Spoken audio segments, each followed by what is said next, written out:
Alrighty, episode 2 of Music Ideas.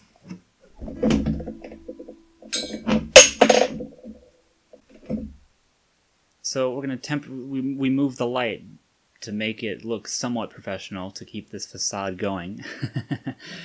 And so this is going to be a very short episode because it's more of an idea that you like, oh, interesting, rather than something that you can play a lot and use tons of different examples.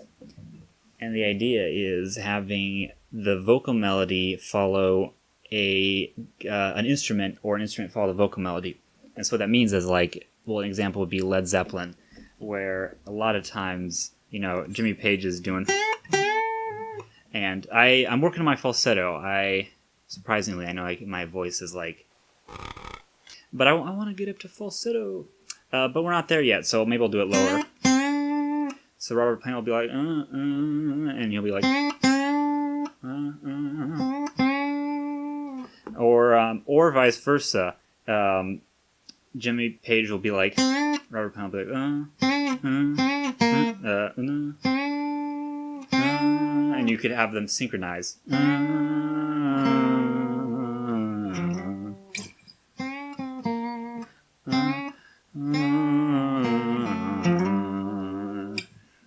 Again, I know my voice isn't the best, but it's something I'm working on.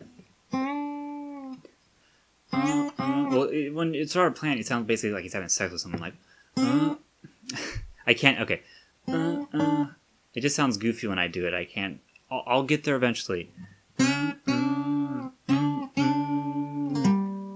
That's essentially the concept. Is have the interplay where, because a lot of times in a song, it's almost like they're detached, the different elements. Like, they sound good together, and they sound like they belong in the same song, and they're mixed so that they sound like they belong in the same song.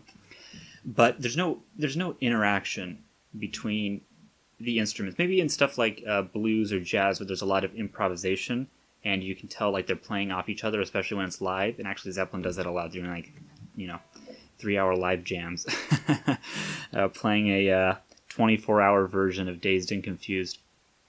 And but here you really hear the interplay, like literally, you're like, oh, he's mimicking the guitar. Oh, now the guitar's mimicking his voice, and it's pretty cool.